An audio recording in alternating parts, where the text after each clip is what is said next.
எல்லாருக்கும் இனிய மதிய வணக்கம். இன்றைக்கி எங்கள் வீட்டில் சண்டே ஸ்பெஷல் என்ன தெரியுமா? எண்ணெய் கத்திரிக்காய் குழம்பு. அதுக்கு தேவையானது நம்ம தக்காளி, சின்ன வெங்காயம், பூண்டு இது எண்ணெயில் வதக்கி வச்சுருக்குறோம். இங்கே பாருங்கள், கத்திரிக்காயை நல்லா பிஞ்சு காயை நம்ம பாருங்கள் இது பீஸாக இது பண்ணி கட் பண்ணி வச்சுருக்குறோம். நம்ம கட் பண்ணி அலசி வச்சுருக்கோம். இப்போ மசாலா அரைக்க நம்ம தேங்காய், வதக்கி வச்சுருக்கிற பூண்டு, சின்ன வெங்காயம், தக்காளி, அது இல்லாமல் நம்ம மிளகாய்த்தூள், கொஞ்சம் மஞ்சத்தூள், நம்ம மிளகாய்த்தூள்லேயே கடலைப்பருப்பு, உளுந்தம்பருப்பு, மிளகு, சீரகம் எல்லாத்தையும் போட்டு அரைச்சிருக்கிறோம். அதனால் வேறு எதுவும் தேவையில்லை. அதனால் மிளகாய்த்தூள், மஞ்சத்தூள், அது கூட தேவையான அளவு உப்பு. இப்போ நம்ம இதை கிரைண்ட் பண்ணிட்டு அரைச்சிட்டு வந்துடலாம்.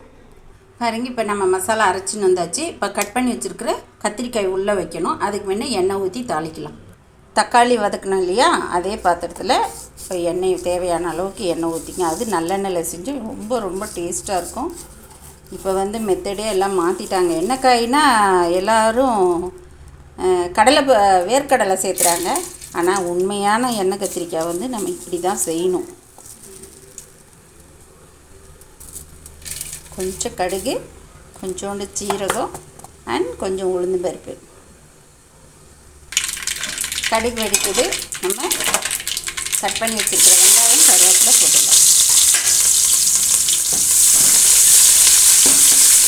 ஏன்னா நிறைய சுடுங்கள் பார்த்தியா, உளுந்து பருப்பு சட்டுன்னு செவந்து வந்துடுச்சு. அதனால் சுடுமணம் வரைக்கும் கருகாமல் நம்ம பார்த்துக்கணும். இப்போ வெங்காயம் பாருங்கள் நல்லா செவந்து வந்துடுச்சு. இப்போ நம்ம கத்திரிக்காயை போட்டுக்கலாம். நம்ம கூடுமான வரைக்கும் ஆயிலை குறைக்கிறதுக்கு தான் பார்க்கணும். நம்ம ஆயிலை அதிகம் பண்ண பார்க்கக்கூடாது. ஆனால் இந்த குழம்புக்கு கொஞ்சம் எண்ணெய் நம்ம கூடுதலாக தான் போடணும். ஏன்னா அந்த எண்ணெயிலேயே இந்த காய் வதங்கி வர்றதுனால தான் அதுக்கு எண்ணெய் கத்திரிக்காய் சொல்லிட்டு நம்ம சொல்லுவோம். ரெண்டாவது, அது எண்ணெயிலேயே அந்த மசாலாவோடு வேகும்போது நமக்கு எல்லா மசாலாவும் இதில் சேர்த்துருக்குறோம். ஆல்ரெடி மிளகாய்த்தூள், கொத்தமல்லி தூள், ஜீரகம், மிளகு, இப்படி எல்லா தூளும் சேர்த்துருக்குறோம். அண்ட் தக்காளி, சின்ன வெங்காயம், இதுக்கு ஹைலைட் சின்ன வெங்காயமும் பூண்டும் தான். அது கொஞ்சம் கூடுதலாகவே போடணும். எல்லாத்தையுமே எண்ணெயில் வதக்கி நம்ம உப்பு உட்பட எல்லாமே மசாலாவில் போட்டிருக்கிறதுனால எண்ணெயில் வதங்கும் போது அந்த கத்திரிக்காயில் அதனுடைய காரம், உப்புலாம் சேரும். அப்போ தான் அதனுடைய டேஸ்ட்டே. சரி, இது நல்லா எண்ணெயில் வெந்து வரட்டும். பார்த்தீங்களா, நல்ல எண்ணெயிலேயே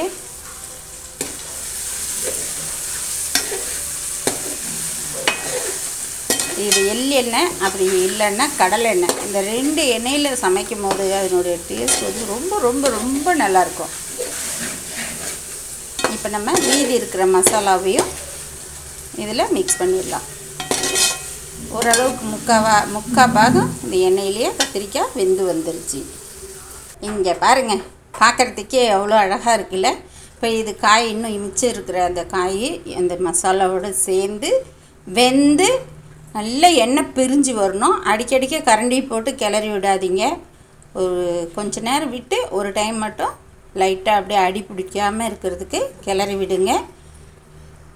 எண்ணெய் நல்லா பிரிஞ்சு அப்படியே மேலே வரணும். அதுதான் நமக்கு குழம்பு ரெடி ஆச்சுன்னு நம்ம ஒரு 2-3 நிமிஷம் விடலாம், கொதிக்கட்டும். Wow, super! அப்படியே வாசனை, அந்த என்ன சொல்கிறது, அந்த புளிப்பு, அந்த கத்திரிக்காயினுடைய இது எல்லாம் கலந்து செம்மையாக இருக்குது. அது இந்த மாதிரி சமைச்சு வச்சுட்டு காலையில் சுடு சாதம் வச்சு, பழைய குழம்போடு சாதம் வச்சு சாப்பிடுங்க பாருங்கள், இன்னும் சூப்பராக இருக்கும். நம்ம வீட்டில் எண்ணெய் கத்திரிக்காய் குழம்பு ரெடி. எண்ணெய் கத்திரிக்காய் குழம்புனா நம்ம தக்காளி, புளி, மசாலா இதெல்லாம் சேர்த்துரும், ரைட்டு. ஆனால் இதில் பட்டை, லவங்கம், இஞ்சி, பூண்டு எல்லாத்தையும் போட்டு கறி குழம்புக்கு சேர்த்துறதே கத்திரிக்காய் குழம்புக்கு போடுறாங்க. கத்திரிக்காய் குழம்புக்கு போடுறதே கறி குழம்புக்கு போடுறாங்க. அதனுடைய அப்போ பழைய காலத்தில் இருந்து அப்படியே சமைக்கிற அந்த மசாலா நம்ம சேர்த்து சமைக்கும் போது இருக்கிற ஒரு டேஸ்ட்டு நம்ம எல்லாத்தையும் மாற்றி மாற்றி போடும்போது அது இருக்கவே இருக்காது. இதுதான் ரியல் எண்ணெய் கத்திரிக்காய் குழம்பு. இதுக்கு நல்ல புழுங்கரிசி, அப்படி இல்லைன்னா பச்சரிசி, நம்ம வீட்டு அரிசியாக இருந்து சாப்பிட்ணும். ரொம்ப டேஸ்ட்டாக இருக்கும். நீங்களும் சமைச்சு பாருங்கள், சாப்பிட்டு பாருங்கள். ஓகே, பாய்.